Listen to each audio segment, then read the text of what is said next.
I want to tell you about the night I almost died on an operating table, while the man I loved was 3,000 miles away, laughing over a cake with another woman. My name is Ellen Marsh, and for 7 years I believed that loving someone enough would eventually be repaid. I was wrong, and it nearly cost me my life to learn that lesson. This is the story of how I lost everything I thought I had, and how losing it was the best thing that ever happened to me. 7 years ago, I met Damian Cole in a cramped, leaky basement apartment where we were both trying to build something out of nothing. He had an idea and no money. I had a set of hand-drawn lesson plans and a stubborn belief in him. We lived on black coffee and instant noodles, and when the heating broke one winter, I sat by a drafty window with fingerless gloves, sketching curriculum designs until my knuckles cracked and bled onto the paper. I never once complained. I thought that was what love looked like. Sacrifice without expectation, given freely because you believed in the person you were building a life with. By the time I was 34 weeks pregnant with triplets, Damian was the CEO of an education empire that his old lesson plans, my lesson plans, had helped build. He was constantly traveling, closing deals, shaking hands, becoming a man millions of people admired. I was mostly alone, swollen ankles and all, managing high-risk prenatal visits by myself, while he handled, in his words, more important things overseas. The night everything changed started with a text message. He said his flight was delayed 2 days and that he had wired $50,000 to my account. Not a single question about how I was feeling. Not one word about the frightening test results from that morning's checkup, where the doctor had warned me my cervix was shortening and there was a real risk of hemorrhage. I started typing out the truth, that I was scared that something felt wrong. Then I deleted it, letter by letter, and replied with a single word. Okay. That was the pattern of our marriage. I absorbed the fear so he would not be inconvenienced by it. Minutes later, a notification lit up my screen, an Instagram story from Vanessa Pierce, a woman Damian called his top international partner. It was a photo of a red velvet cake with a candle shaped like the number 28, and beside it, a man's hand holding the knife. I recognized that hand instantly. The faint burn scar on the wrist was from an accident in our old basement kitchen, years earlier, when I burned myself making him soup. It was Damian's hand, cutting another woman's birthday cake. The pain hit me seconds later, a deep tearing agony low in my abdomen, followed by a rush of warm liquid soaking through my clothes. My water had broken 5 weeks early with triplets inside me. I do not remember much of the ambulance ride, only the ceiling lights flashing past and a nurse shouting for family. At the hospital, the surgeon told me plainly that I had a dangerous complication called placenta previa, that I could hemorrhage at any moment, and that someone needed to sign the surgical consent immediately. My husband was overseas. I told them I would sign for myself. They told me that if things went wrong on the table, if they had to remove my uterus to save my life, a decision like that legally needed a second signature. So I called Damian.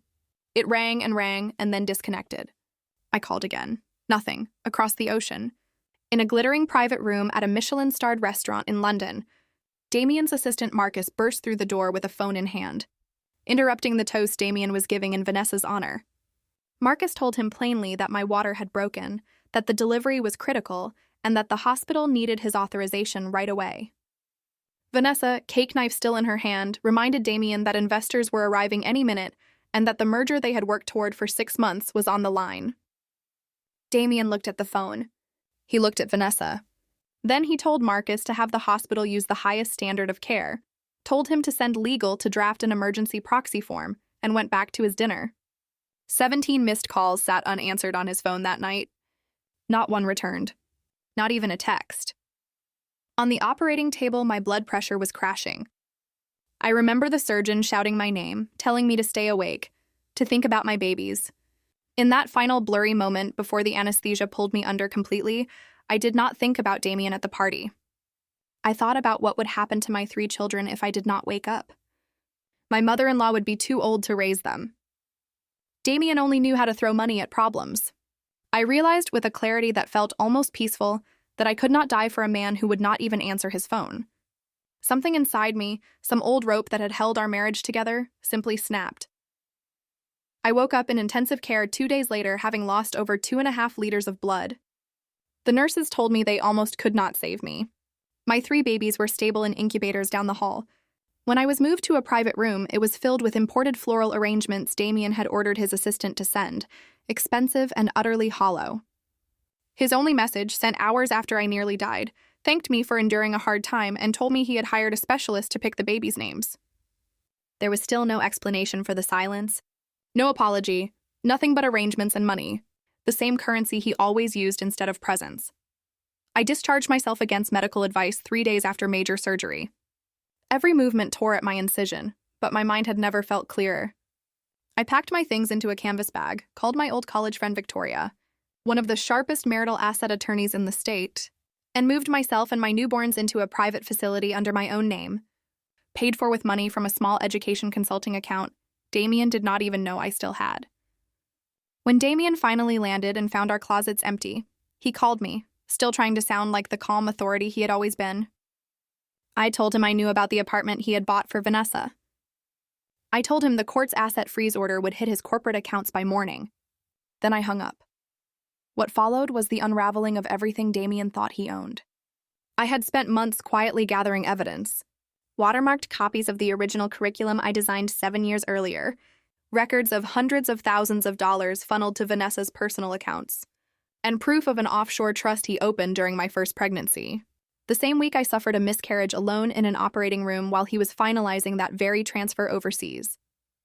In mediation, I laid it all out piece by piece, watching the color drain from his face as he realized I had known everything for years and said nothing, simply waited, and built my own foundation in silence. The final blow came from an old detail he had forgotten entirely.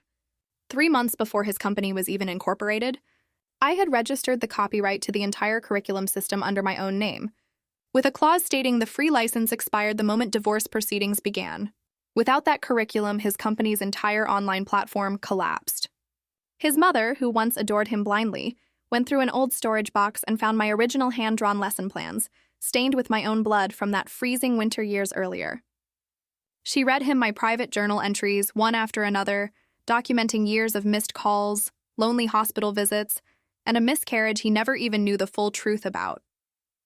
His own assistant resigned on the spot and came to work for me instead. 1 year later, Damien signed his own bankruptcy documents with an ink-stained thumbprint, his once tailored suits hanging loose on a frame that had lost all its former confidence. Meanwhile, I stood on a stage at an international education summit in a simple white suit, telling a crowd of investors and educators that when we treat companionship as something to be paid off instead of earned, we lose the right to call it love. My company, built from those bloodstained notebooks, had taken over half the market he once ruled. When he approached me afterward with a folder of what he called compensation, I did not even need to open it. I already knew every asset inside had already collapsed or been seized months earlier. I told him plainly that he had nothing left to give me, and no right left to ask. I walked away that night without looking back, my children waiting for me in the car, laughing about something small and ordinary, the kind of moment Damien never once showed up for. He sat alone on the cold marble floor of that hallway, and for the first time in his life, no one was coming to check on him.